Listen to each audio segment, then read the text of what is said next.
जहाँ, राम राम मधुर धुन वहाँ। आदरणीय भाइयों और बहनों, आप सभी में विराजित उस सर्वशक्तिमान परमेश्वर को मेरा शत शत नमन।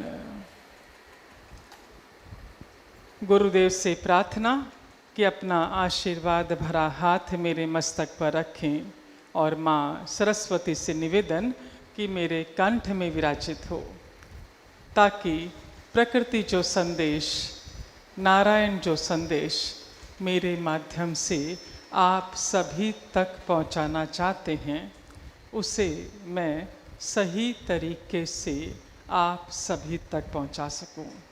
नारायण नारायण। शुरुआत हमारी प्रार्थना से। हे नारायण, आपका धन्यवाद है, आप हर पल हर क्षण हमारे साथ हैं, इसलिए आज का दिन हमारे जीवन का सर्वोत्तम दिन है, सर्वश्रेष्ठ दिन है। प्यार, आदर, सम्मान, प्रशंसा, जैकपॉट से भरा हुआ। हे नारायण, हमारे भीतर असीम शक्ति है, असीम शांति है, असीम शांति है, असीम शांति है, और हमारे पास प्रचुर मात्रा में धन है, प्रचुर मात्रा में धन है, प्रचुर मात्रा में धन है, जिसका हम सदुपयोग करते हैं। हमारे संपर्क में आने वाला हर व्यक्ति, वस्तु, जगह, परिस्थिति, वातावरण, समय, धन, मौसम, यातायात, जन्म कुंडली, सभी कुछ हमारे अनुकूल है। हम कृपाशाली हैं, हम भाग्यशाली हैं, हम पर नारायण की असीम कृपा है, असीम कृपा है, असीम कृपा है। नारायण, आपके आशीर्वाद से हमारा घर सुख, शांति, समृद्धि से भरा हुआ है और पूरी तरह सुरक्षित है। हम जीवन के हर क्षेत्र में सफल हैं, सफल हैं, सफल हैं। नारायण के हाथ में थमा दीजिए अपना हाथ। राम राम 1, राम राम 2, राम राम 3, राम राम 4, राम राम 5, राम राम 6, राम राम 7, राम राम 8, 9, राम राम 10, राम राम 11, राम राम 12, राम राम 13, राम राम 14, राम राम 15, राम राम 16, राम राम 17, राम राम 18, राम 19, राम राम 20, राम राम 21। नारायण नारायण। नारायण को हाजिर मान और माँ सरस्वती का ध्यान कर सत्र को आगे बढ़ाते हैं।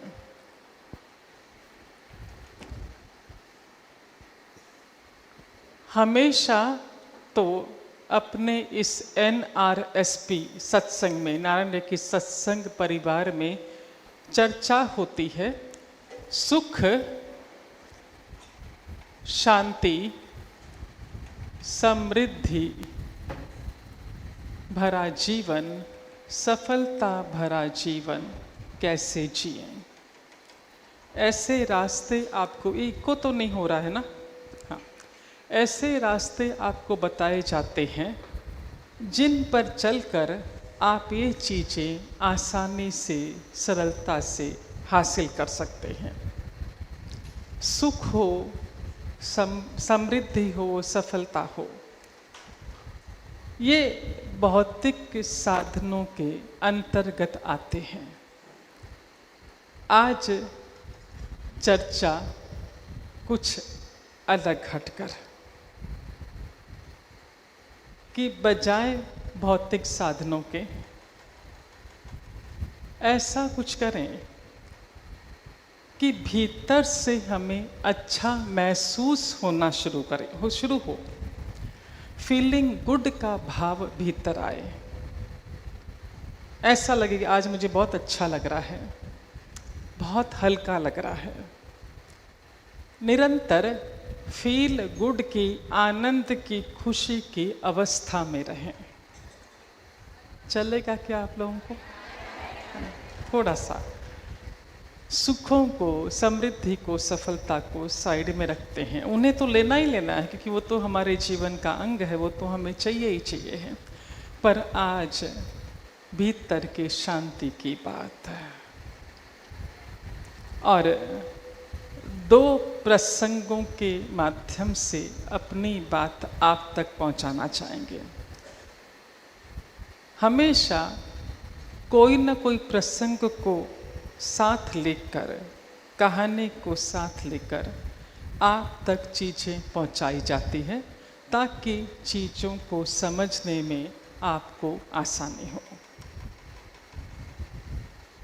जो आज प्रसंग आप तक पहुंचाए जाएंगे राघव के माध्यम से, राधिका के माध्यम से, ये प्रसंग हैं एकदम सीधे सरल।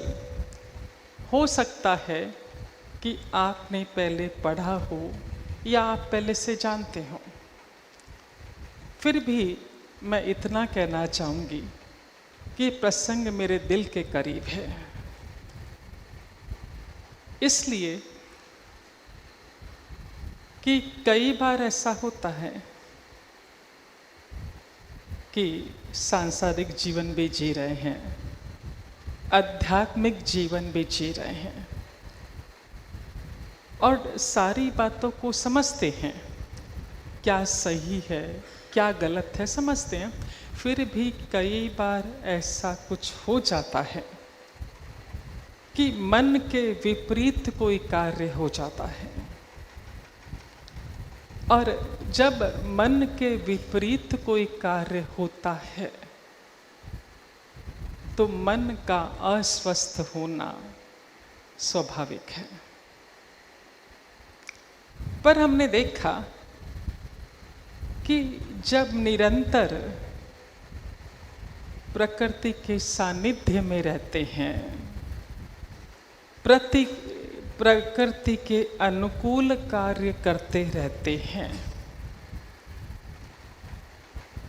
तो यदि कभी मन की अवस्था विपरीत हुई, मन के विपरीत कोई कार्य हुआ, मन अस्वस्थ हुआ, प्रकृति भी नहीं चाहती कि हम अस्वस्थ हों, क्योंकि हमेशा उसके अनुकूल कार्य करते हैं।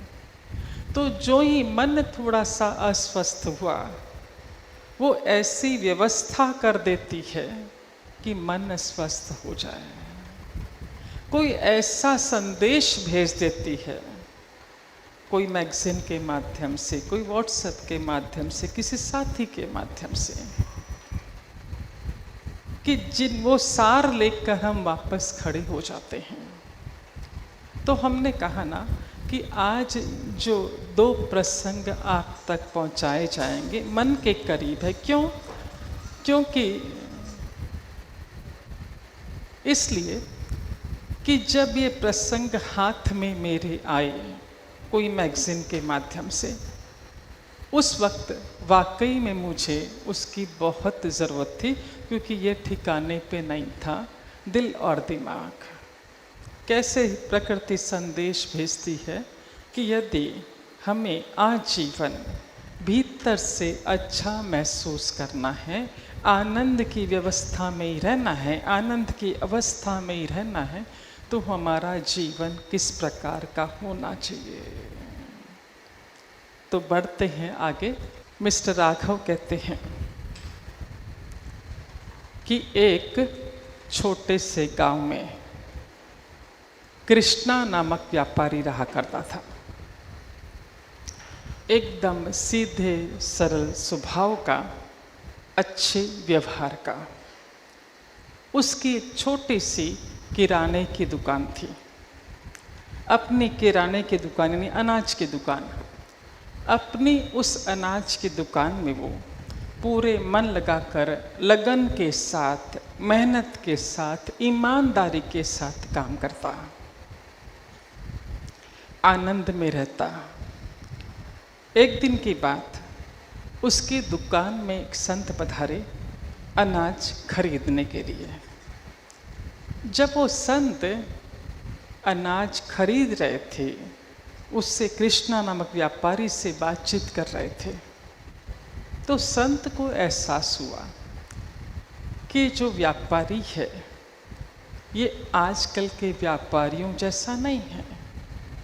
उसका सीधा सरल स्वभाव देखकर, अच्छा व्यवहार देखकर संत बहुत अधिक प्रभावित हुए। इतने प्रभावित हुए कि उससे पूछ बैठे कि कृष्णा, तुम्हारा गुरु कौन है?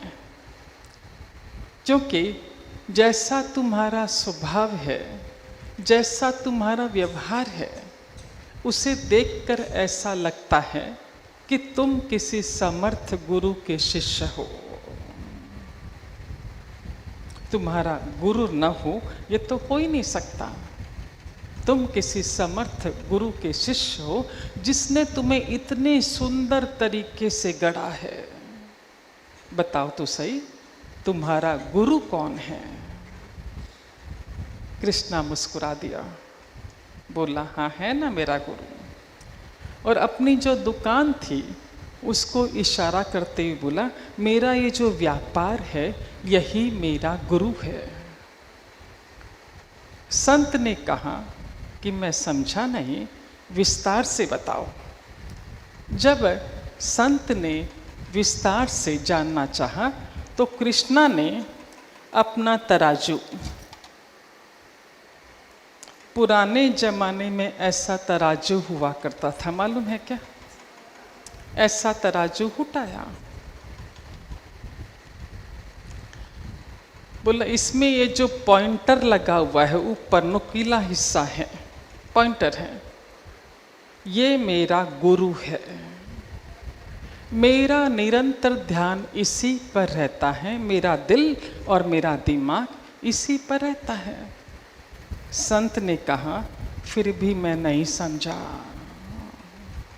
कृष्णा ने बताया कि जब मैं वजन तोलता हूँ, यहाँ बाट रखता हूँ और यहाँ वस्तु रखता हूँ, तो मेरा पूरा फोकस इस पॉइंटर की ओर होता है ऊपर। यदि ये सीधा है मतलब वजन सही है, यदि ये इधर है या इधर है मतलब वजन बराबर नहीं है। जिस तरह ये ऊपर की ओर पॉइंटर रहकर हमें बताता है कि जो तोली जा रही है चीज़ें वो वजन में सही है, उसी तरह मैं भी अपना दिल और दिमाग ऊपर की ओर रखता हूँ, हमेशा ईश्वर की ओर, और बराबर वजन तोलता हूँ। पूरा फोकस पॉइंटर की ओर होता है। किसी को भी, किसी के भी ग्राहक के साथ चीटिंग नहीं करता, न गलत वस्तु देता हूँ, न मुनाफा अधिक लेता हूँ। क्यों? क्योंकि मेरा प्रबल विश्वास है कि ईश्वर ही ग्राहक का रूप धर कर मेरी दुकान में आता है और मैं हर ग्राहक में ईश्वर के दर्शन करता हूँ। तो जब मैं हर ग्राहक में ईश्वर के दर्शन करता हूँ तो मैं उसके साथ कैसे चीट कर सकता हूँ, कैसे उससे गलत वस्तु दे सकता हूँ और कैसे उससे अधिक मुनाफा कमा सकता हूँ? नहीं कमा सकता। इतनी बात कृष्णा नामक व्यापारी ने संत से कही। संत को उसकी बातें अच्छी लग रही थी और जिज्ञासा भीतर। कृष्णा से पूछा, तुम्हारी दिनचर्या क्या है?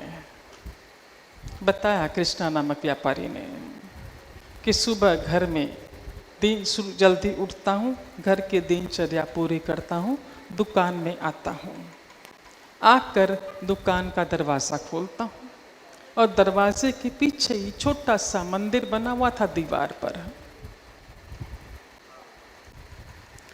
उसमें भगवान के दर्शन करता हूँ, हाथ जोड़ता हूँ, मेरी प्रार्थना करता हूँ।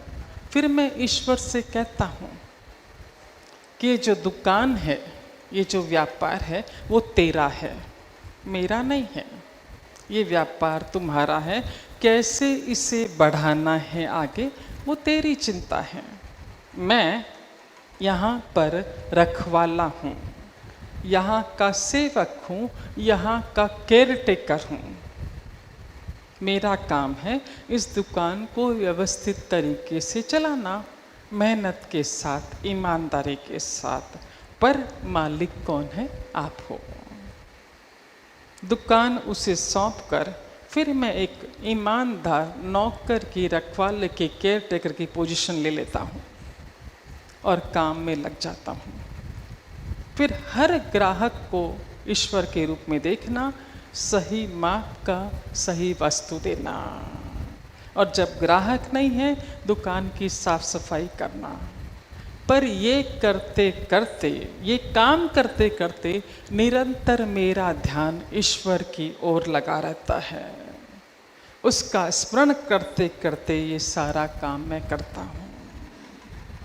और जो मुनाफा आता है सारा का सारा अपने ऊपर खर्च नहीं करता। जितनी ज़रूरत है उतना खर्च करने के बाद जो बचता है, संत ने पूछा जो बचता है उसे जमा करते हो क्या? मैं तो सिर्फ अच्छे कर्म जमा करता हूँ, धन जमा नहीं करता। जो धन बचता है वो अच्छे कार्यों में लगाता हूँ, ज़रूरतमंदों के कार्यों में लगाता हूँ, अच्छे कर्म जमा करता हूँ। और ये भी विशेष ध्यान रखता हूँ कि मेरे भीतर अभिमान नहीं आना चाहिए जो मैं अच्छे कर्म कर रहा हूँ उस एवज में। और तब तक काम करता हूँ जब तक कि थक कर चूर नहीं हो जाता। पूरा थकने के बाद जाकर सोता हूँ और जब तक नींद नहीं आती उसका स्मरण करते रहता हूँ। ये मेरी दिनचर्या है। आगे बताया कृष्णा नामक व्यापारी ने कि पहले जब इस व्यापार को मैं अपना समझता था तो सारे वक्त चिंतित रहता था, कैसे इसे आगे बढ़ाऊं, इसका क्या करूं, सारे वक्त चिंता छाई रहती। अब जब उसके हवाले कर दिया, मेरा काम रखवाले का है, सेवक का है, अब आनंद से रहता हूँ, मस्ती से रहता हूँ। ये कहकर कृष्णा ने अपनी बात पूरी की। उस संत ने मन ही मन सोचा कि ये व्यापारी साधारण व्यापारी नहीं है, ये तो खुद पहुंचा हुआ संत है जो गृहस्थ जीवन जीते हुए भी प्रभु का निरंतर स्मरण कर रहा है, अच्छे कार्य कर रहा है। ये तो पहुंचा हुआ गुरु है, इससे कई लोग कई चीजें सीख सकते हैं।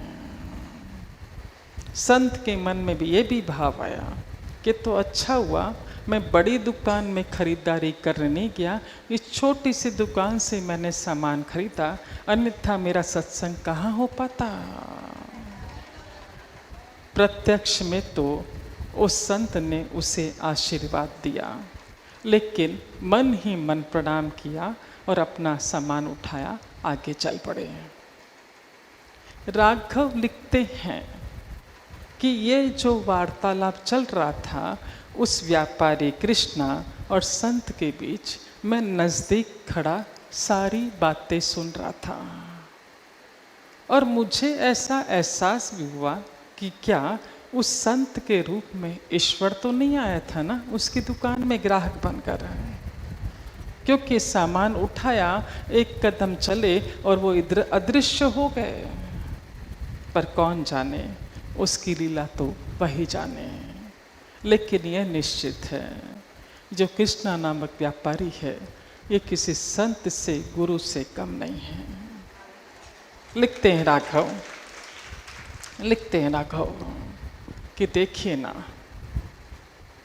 अपने देश में जितने भी संत अवतरित हुए हैं, एकदम साधारण घर में जन्म लेना, कुछ अपवादों को छोड़कर साधारण घर में जन्म लेना, साधारण जीवन जीना और अपना जीवन यापन करने के लिए वो कोई ना कोई नौकरी करते थे, कोई ना कोई काम करते थे, कोई ना कोई व्यापार करते थे।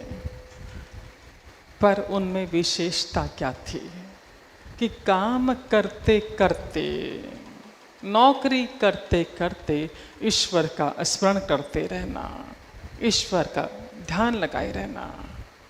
तो ईश्वर का ध्यान, मेहनत करना, ईमानदारी के साथ काम करना, इन चीज़ों ने उन्हें साधारण से असाधारण की श्रेणी में ला दिया।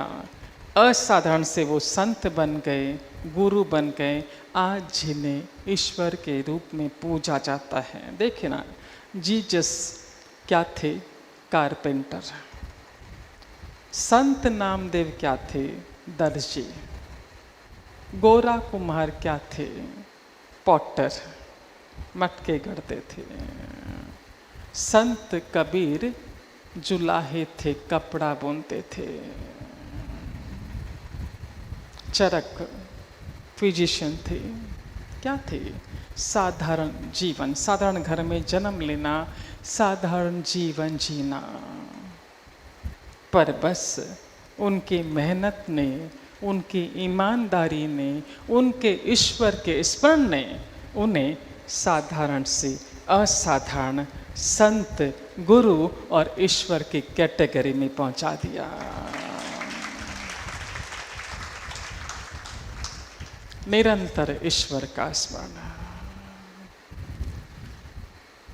आगे बढ़ते हैं, इस पर विस्तार से चर्चा वापस करेंगे जब सारांश पर पहुंचेंगे। अब चलते हैं राधिका की ओर कि वो हमें क्या कहना चाहती है। राघव के माध्यम से हो चाहे राधिका के माध्यम से, हमें सार ग्रहण करना है। राधिका कहती है कि जब भी कोई कार्य सफल होता है, जब भी कोई कार्य सफल होता है, उस कार्य की सफलता का सारा श्रेय हम खुद ही लेना चाहते हैं। सारा क्रेडिट हम खुद ही लेना चाहते हैं, चाहे वो काम छोटा हो, कितना ही छोटा क्यों ना हो, चाहे कितना भी बड़ा क्यों ना हो, सारा क्रेडिट हम खुद लेना चाहते हैं। लिखती है राधिका कि ये सच है कि उस कार्य को सफल करने के लिए आपने कड़ी मेहनत की होती है। सच है ये, लेकिन ये भी तो सच है ना कि ईश्वर की कृपा हुई तभी तो वो कार्य संभव हो पाया और सफल हो पाया। लिखती है आगे राधिका कि कई बार तो हम महज शब्दों के माध्यम से दूसरों की मदद कर देते हैं। महज शब्दों के माध्यम से किसी को किसी से मिलवा देना, किसी का किसी से परिचय करवा देना, किसी को कोई जानकारी दे देना, किसी को कुछ देना है, किसी को कुछ लेना है, उन्हें मिलवा देना। हमने क्या किया? ये सारा कार्य महज शब्दों के माध्यम से हमने वो कार्य किया। फिर भी न तो तन से सेवा दी न धन लगाया, महज शब्दों से किया। फिर भी हमारे भीतर ये भाव आ जाता है कि मैंने इसकी मदद की है, इसका रिटर्न तो मुझे मिलना ही चाहिए और मिलेगा भी। लिखते हैं राधिका कि क्यों हम किसी की मदद करके एहसान जताते हैं, क्यों उससे कर्टसी की अपेक्षा रखते हैं कि मैंने उसके लिए इतना किया, उसने भी कुछ करना चाहिए। बजाय इसके ऐसा हो कि मदद करो और भूल जाओ, एहसान मत जताओ।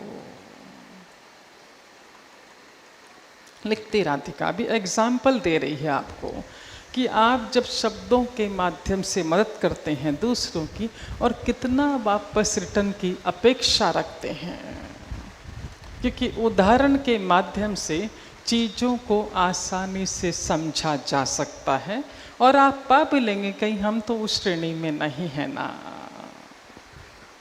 उदाहरण दे रही राधिका कि मेरे पड़ोस में, मेरी जो पड़ोसन है उसका नाम है कल्याणी।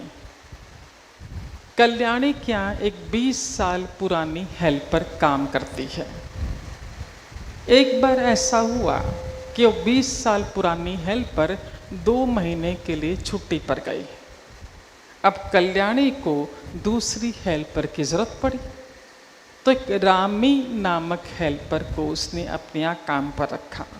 रामी जो कि उस एरिया में नई नई आई थी, उसे पैसों की सख्त ज़रूरत थी और काम की सख्त ज़रूरत थी। कल्याणी ने उसे अपने यहाँ काम पर रखा, काम करवाना शुरू किया। 2-3 महीने बीते कि कल्याणी की पुरानी हेल्पर आ गई। अब इसको निकालना था। तो पड़ोस में कौन, राधिका कहती कि मैं वहाँ पर थी, कल्याणी ने मेरे यहाँ उस रामी को काम के लिए भेज दिया, हेल्पर को। और जब कल्याणी ने मेरे यहाँ हेल्पर को भेजा, उस वक्त मुझे हेल्पर की सख्त ज़रूरत थी, क्योंकि मैं नई नई उस फ्लैट में शिफ्ट हुई थी। रामी को काम चाहिए था, मुझे हेल्पर चाहिए थी। हम दोनों का काम बन गया। हमने कल्याणी का तहे दिल से धन्यवाद किया।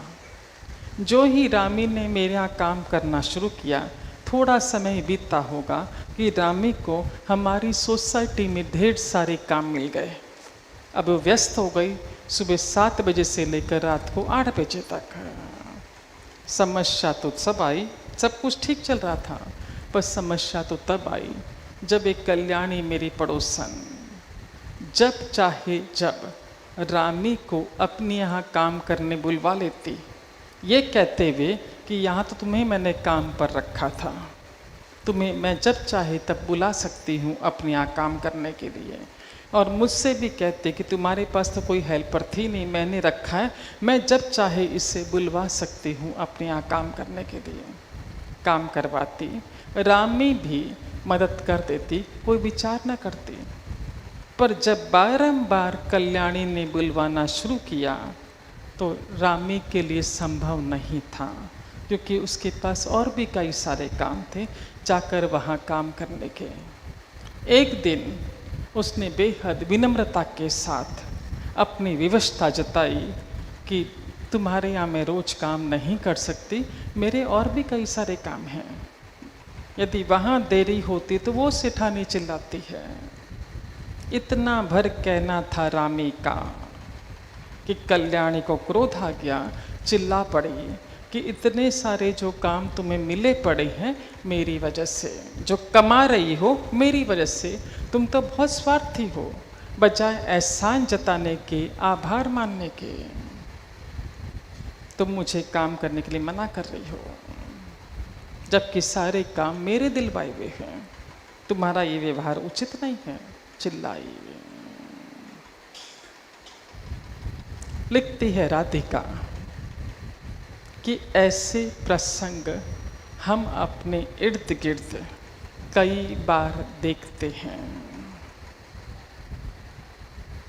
कई बार ऐसा व्यवहार हम खुद भी करते हैं। एक और प्रसंग की चर्चा करते हुए राधिका कहती है कि मैं वर्किंग वुमेन हूँ, नौकरी पेशा महिला हूँ, ऑफिस में नौकरी करती हूँ। एक बार की बात, ऑफिस की तरफ से हमें एक प्रोजेक्ट पूरा करने के लिए दिया गया। मुझे और मेरी जो सीनियर थी, हम दोनों को मिलकर वो प्रोजेक्ट पूरा करना था। हमने दोनों ने मिलकर उस प्रोजेक्ट को कंप्लीट किया। 90% प्रोजेक्ट जब पूरा हो गया, मात्र 8 से 10% काम उसका बाकी था, खाली फिनिशिंग टच बाकी था, कि मेरे पास समाचार आया कि मेरी सासू माँ एकदम अस्वस्थ है, मुझे उसे दूसरे शहर जाके मिलकर आना होगा। जब ये बात मैंने मेरी सीनियर से कही, क्योंकि प्रोजेक्ट को 3 दिन ही हाथ में थे, प्रोजेक्ट भी कंप्लीट करना था, मुझे बाहर भी जाना था मिलने के लिए। मैंने अपनी दुविधा जताई कि शायद इस प्रोजेक्ट को छोड़कर मैं जा ना पाऊँ दूसरे शहर मिलने के लिए। पर उस साथी ने मुझसे कहा कि तुम चली जाओ, निश्चिंत होकर इस प्रोजेक्ट को मैं पूरा कर दूँगी। मैं उसके भरोसे प्रोजेक्ट छोड़कर निकल गई दूसरे शहर सासू माँ से मिलने।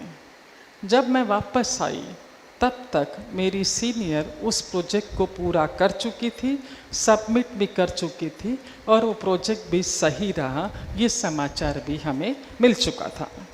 जो ही मैं पहुंची मैंने उसका धन्यवाद किया कि तुम्हारी वजह से प्रोजेक्ट पूरा हो गया और मेरा जाना भी हो गया। इतना भर कहना था कि उसने कहा कि जो प्रोजेक्ट हमने पूरा किया है उसकी हमें वाह एप्रिसिएशन भी मिला है, इसलिए हम इसे सेलिब्रेट करेंगे। कल सैटरडे है, हमारी ऑफिस में हाफ डे है। हाफ डे के बाद हम लॉन्ग ड्राइव पे जाएंगे, शॉपिंग जाएंगे, पिक्चर देखेंगे, डिनर बाहर करके आएंगे। राधिका कहती है कि मेरे लिए शनिवार का दिन बाहर निकलना मुश्किल होता है क्योंकि एक ही दिन मुझे मिलता है। मैं वर्किंग वुमेन हूँ, हाफ डे से घर पहुँचती हूँ और सैटरडे के दिन ही मेरे पति की छुट्टी होती है, बेटे की छुट्टी होती है। हमारा ये नियम है कि शनिवार को मेरा घर पहुंचना, आधा घंटा रेस्ट करना, फिर तीनों हम मिलके या तो लॉन्ग ड्राइव पे जाते हैं या डिनर पर बाहर जाते हैं। वो इकलौता समय पूरे हफ्ते में एक ही बार हमें मिलता है। मैंने अपने साथी से कह दिया कि शनिवार को तो मैं बिल्कुल नहीं जा पाऊँगी क्योंकि ये समय मेरे परिवार के लिए होता है। इतना भर मेरा कहना था कि वो चिल्ला पड़ी कि तुम कितने खुदगर्ज हो, कितनी स्वार्थी हो। मैंने तुम्हारे पीछे से पूरा प्रोजेक्ट पूरा किया अकेले के दम पर, तुम तो बाहर चली गई थी। अब जरा सा 3-4 घंटे तुमसे मांगे, तुम इस तरह का व्यवहार कर रही हो मेरे साथ में। लिखती है राधिका कि मैं क्या जवाब देती कि मैं तो परिवार लेकर बैठी हूँ, तुम सिंगल हो, तुम जा सकती हो, मैं नहीं निकल सकती। पर जिस तरह का व्यवहार वो कर रही थी मुझे मजबूरन हामी भरनी पड़ी। मैं साथ गई, लॉन्ग ड्राइव पर भी गई, पिक्चर भी देखा, डिनर भी किया, पर सारा समय मेरे दिमाग में मेरे पति और मेरे बच्चा घूमता रहा कि वो बेचारे घर में बैठे हुए मेरा इंतज़ार कर रहे होंगे। उसका इस तरह कहना। राधिका आगे लिखती है कि जब मैं ये सारे प्रसंग लिख रही थी टेबल पर बैठकर, मेरे एक्सपीरियंस लिख रही थी कि लोग जब मात्र शब्दों के माध्यम से मदद करते हैं तो रिटर्न में कितनी आशा रख बैठते हैं, कितना एहसान जताते हैं। जब ये लिख रही थी तो सामने टेबल पर एक कैलेंडर पड़ा हुआ था। सहज ही मेरा ध्यान उस कैलेंडर पर गया। उस पर लिखा हुआ था कि मैं तो बस निमित्त मात्र हूँ, करने करवाने वाला तो वो है।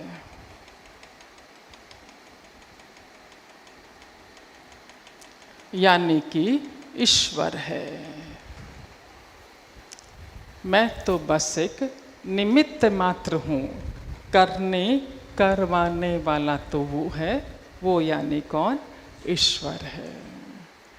जब इन शब्दों पर मेरा ध्यान गया,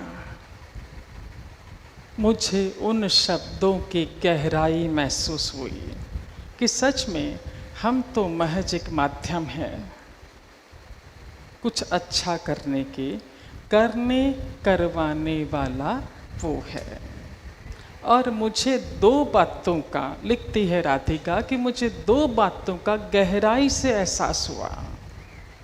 पहला तो ये कि ईश्वर ने, ध्यान से सुनिएगा, कि ईश्वर ने अपनी बनाई हुई इस दुनिया को, ईश्वर ने अपनी बनाई हुई इस दुनिया को चलाने के लिए हमें माध्यम के रूप में चुना है।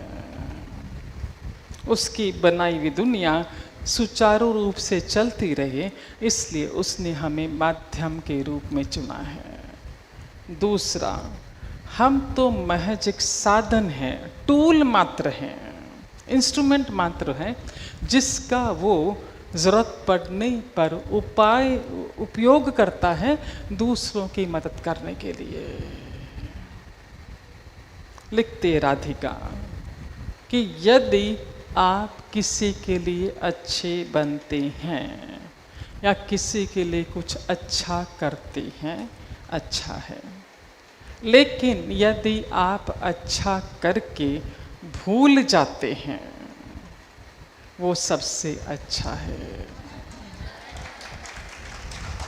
बजाय एहसान जताने के, बजाय एहसान जताने के लिए कि मैंने तुम्हारे लिए इतना किया, इतना किया, इतना किया, भीतर से ये एहसास करें कि जो कार्य हुआ है, जो अच्छा कार्य हुआ है, वो कार्य अच्छा होना ही था, क्योंकि ईश्वर ने आपको चुना था माध्यम बना के, उसे तो अच्छा करवाना ही था। तो जब ये भाव आपके भीतर आएगा कि हम तो महज एक माध्यम हैं, जो कार्य हुआ है उसकी व्यवस्था के साथ हुआ है, तो आपके भीतर विनम्रता बढ़ती चली जाएगी। दूसरा, सामने वाला व्यक्ति भी आपके एहसानों के तले दबा हुआ महसूस नहीं करेगा। लिखते राधिका, ईमानदारी से देखे जरा पीछे मुड़कर कि आज जिस अवस्था में आप खड़े हैं, जिस पोजीशन पर आप हैं, वहां पहुंचने के लिए भी किसी ने तो मदद की है ना। मदद से तो हम पहुंचे हुए हैं, फिर क्यों जरा सी मदद करके हम बारंबार एहसान जताते हैं। लिखते हैं राधिका कि ध्यान रहे, जिस भी व्यक्ति को मदद मिलती है उसे याद रहता है कि आपसे मदद मिली हुई है। वो चाहे न जताए न बताए, पर भीतर से उसे एहसास रहता है कि उसे मदद मिली है, उसकी वजह से वो आगे बढ़ा है। ऐसे में वो भी दूसरों की मदद करेगा, आगे उन लोगों को बढ़ाएगा, जैसे खुद आगे बढ़ा, आगे मदद करता चला जाएगा। लिखते राधिका, बारंबार एहसान जताकर इस मदद करने वाली चेन को बीच में न रोकें। एक दूसरे की मदद करते चलें, महज अपने आप को माध्यम मानकर। ये जो अच्छा कार्य आप करते चलेंगे, मदद करते चलेंगे, भूलते चलेंगे, ये अच्छाई एक दिन आप तक आपके पास पहुंचेगी ही पहुंचेगी, जिस वक्त आपको जरूरत होगी।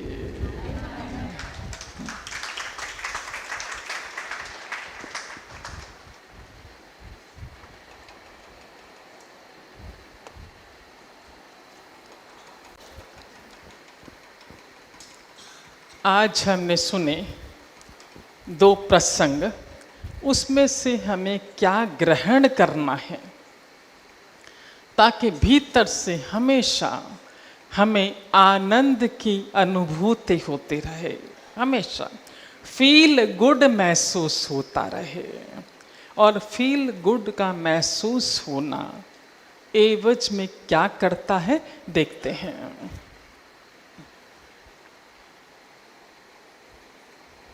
पहला प्रसंग था राघव के माध्यम से कृष्णा नामक व्यापारी का मेहनत और ईमानदारी के साथ अपना काम करता,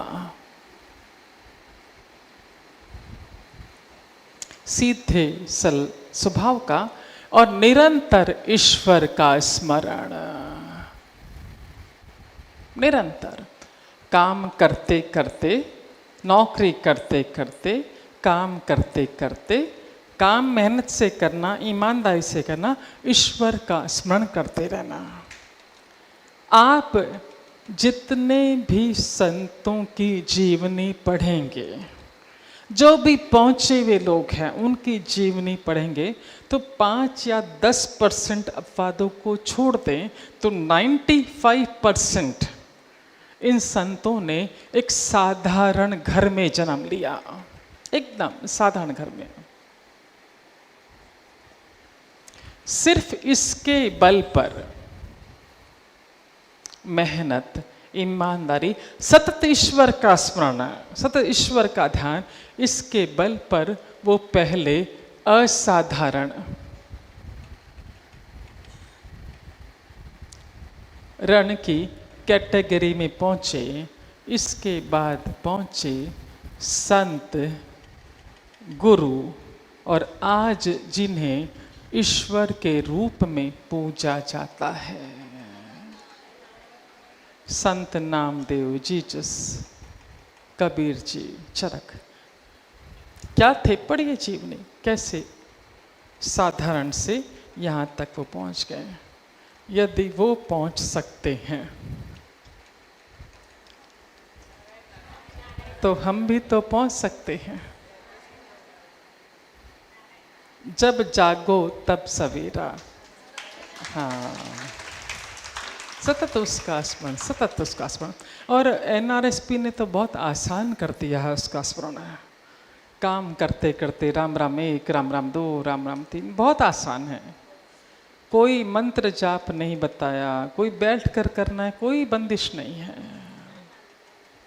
कर सकते हैं ना, कर सकते हैं। क्यों गर्दन हिलाने में एफर्ट डालना पड़ रहा है? जब आपको महज, देखिए, हर व्यक्ति मेहनत करता है, मात्रा थोड़ी कम बेसी हो जाती है। कोई कम मेहनत करता है, कोई अधिक मेहनत करता है। ईमानदार भी हर व्यक्ति है, मात्रा थोड़ी कम बेसी है। कोई बहुत ईमानदार है, कोई कम ईमानदार है। पर ध्यान रहे, हम जो सुख शांति समृद्धि सफलता चाहते हैं, तो जिसके लिए जितनी हमें मेहनत करने की ज़रूरत है, उससे अधिक हमें इसकी ज़रूरत है। ये होगी ईमानदारी आपके भीतर, तो ही आपकी मेहनत सफल होगी, अन्यथा नहीं होगी। करते करते ईश्वर का स्मरण करना। दूसरा प्रसंग था राधिका के माध्यम से, कि कई बार हम महज शब्दों के माध्यम से दूसरों की मदद कर देते हैं और एवज में चाहते हैं कि वो भी कर्टसी रखे। हमने इतना एफर्ट डाला, उसे भी रिटर्न करना चाहिए, भाव रखते हैं। और जब मौका मिलता है, एहसान जता देते हैं, हमने तुम्हारे लिए ऐसा किया था, ऐसा किया था, ऐसा किया था। ध्यान रहे, हकीकत ये है कि हम महज माध्यम है। क्या है? उसका कार्य तो सफल होना ही था। यदि आप नहीं करते तो कोई और करता। और जो ही ध्यान रहे, जो ही किसी कार्य को करने से आप पीछे हटते हैं, आपके बगल में खड़ा व्यक्ति कहता है, wow what a great opportunity, वो उसे पकड़ लेता है। अब इसका असर हमारी हेल्थ, क्योंकि आज जाके एनआरएसपी हेल्थ और वेल्थ की बात करता है। अगला जन्म कैसा होगा, क्या होगा, नहीं। कई सत्संगों में चर्चा चलती है, अगला जीवन अच्छा होना चाहिए। हमने कहा हमारी प्राथमिकता के जो जीवन जी रहे हैं वो अच्छा होना चाहिए। यदि ये अच्छा है तो वो अच्छा होना ही है, गारंटी है। आज का दिन सही बीता तो कल तो अच्छा होना ही है। तो फोकस किस पर? हमारा आज पर, कि हमारी हेल्थ, हमारी वेल्थ सही कैसे रहे। और ये दिमाग में अच्छे से सेट कर लीजिए कि हेल्थ वेल्थ साथ में चलती है। हेल्थ डाउन, वेल्थ डाउन, क्योंकि हेल्थ डाउन हुई हुई आपको दिख जाती है। सिर दुख रहा है, पैर दुख रहा है, कमर दुख रहा है, मालूम पड़ जाता है। वेल्थ का मालूम नहीं पड़ता। पर जजमेंट अपनी हेल्थ से ले लेना। हेल्थ सही नहीं है तो वेल्थ निश्चित सही नहीं है। बाहर जाने के रास्ते खोज रही है, हम तो उसे भीतर बुलाने के रास्ते आपको बताते हैं। पिछली बार भी चर्चा हुई थी कि हमारे भीतर दो ऊर्जा, क्योंकि इन दो ऊर्जा का, नकारात्मक सकारात्मक, इन दो ऊर्जा का हमारी हेल्थ से, हमारी वेल्थ से गहरा संबंध है ना। पहले कहानी लेते हैं राघव की। कृष्णा नामक व्यापारी, ईमानदारी से तोलना, सही माप देना, सही वस्तु देना, है ना। हाँ, तब क्या होगा, कौन सी ऊर्जा एक्टिवेट होगी, सकारात्मक ऊर्जा, और निरंतर ईश्वर का स्मरण करते रहना। जब ये ऊर्जा एक्टिवेट होती है, पूरे शरीर में फैलती है, तो सबसे पहले तो ये आपकी हेल्थ को सही करती है। जो ही जरा सी भी, हमें नकारात्मक शब्द का इस्तेमाल करना पड़ रहा है क्योंकि कई नए लोग जुड़े हैं, जो यदि हम सकारात्मक शब्द ही बोलते रहे तो शायद बात नहीं समझ पाएंगे। जरा सी भी ईमानदारी का अपोजिट क्या, बेईमानी। जो ही जरा सी बेईमानी भीतर आई, आप ध्यान रहे, आपकी ये नेगेटिव ऊर्जा तुरंत जागृत हो जाएगी, तुरंत। और जो ही नकारात्मक ऊर्जा जागृत हुई, आपकी हेल्थ डाउन, आपकी वेल्थ डाउन। जो ही आपने ईमानदारी के साथ कार्य किया, आपकी हेल्थ सही, आपकी वेल्थ सही। सही देना है, माप भी सही, वस्तु भी सही। दूसरे इसमें था कि आप जरा सी भी, राधिका की कहानी में, आप जरा सी भी किसी की मदद करते हैं, तुरंत एहसान जताने लगते हैं। आप देखिए, जब आप एहसान जताने लगते हैं, आप बोलने लगते हैं, आपकी वाणी में थोड़ा तीखापन आता है। आता है कि नहीं? जो ही वाणी में तीखापन आया, आपकी हेल्थ, आपकी वेल्थ गई। और जब हम काम करके किसी का कहते हैं, हम तो महज एक बात, किसी उसने धन्यवाद किया हमारा, हम यदि ये कहते हैं कि वही काम तो आपका करना होना ही था क्योंकि ईश्वर की कृपा थी, हम तो महज माध्यम है, कर तो वो रहा है, आपका वॉल्यूम कैसा रहेगा? तीखापन आएगा क्या? जो ही आपका वॉल्यूम सॉफ्ट रहा, मीठा रहा, आपकी ये सकारात्मक ऊर्जा जागृत पूरे शरीर में फैली, आपकी हेल्थ भी सही, आपकी वेल्थ भी सही।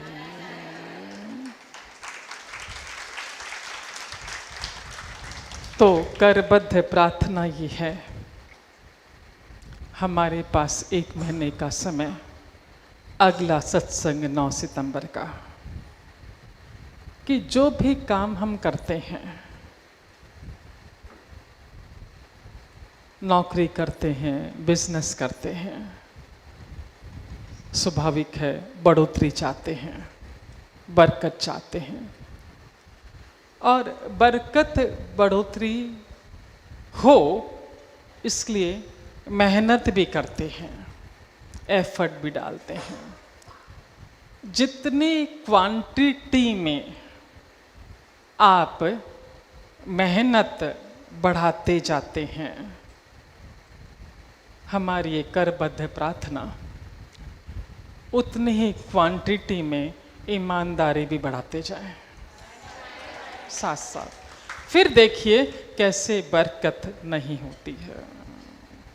आप कल्पना नहीं कर सकते कि कैसे मैंने टारगेट से अधिक मेरा टारगेट ये था, मैंने इतना अचीव कर लिया क्योंकि आपने ईमानदारी को ऐड कर लिया। बूस्ट अप एनर्जी है ये, बूस्ट अप। और साथ साथ बहुत सीधी सरल माला है, राम राम एक, काम करते करते राम राम एक, राम राम दो, भीतर भीतर स्मरण करते रहिए। हम साधारण से असाधारण की श्रेणी में पहुंचेंगे, फिर संत ऊपर ऊपर हमारी प्रोग्रेस होती चली जाएगी। बहुत सीधा सरल आसान तरीका। यदि आपको लगता है कि नहीं ऐसा नहीं हो सकता, ऐसा कोई है तो हाथ उठा के बोल सकते हैं। मुझे पता है कोई हाथ नहीं उठाने वाला, क्योंकि एक्सपेरिमेंट के बाद ही मन से बोलते हैं, उसके पहले बोलते भी नहीं है।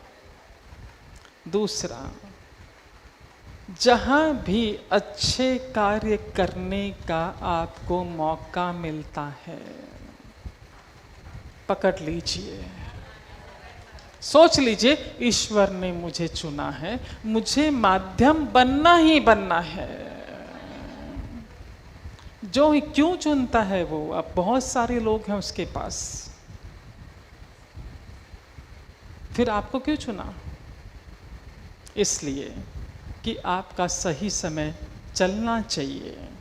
आपके कर्म जो कर्म आपको भोगने पड़ते तन से, मन से, धन से, उन्हें हल्का करने के लिए वो खुश होता है, तब आपको मौका देता है कि ले इसकी मदद तू कर ताकि मैं तेरी मदद कर सकूं।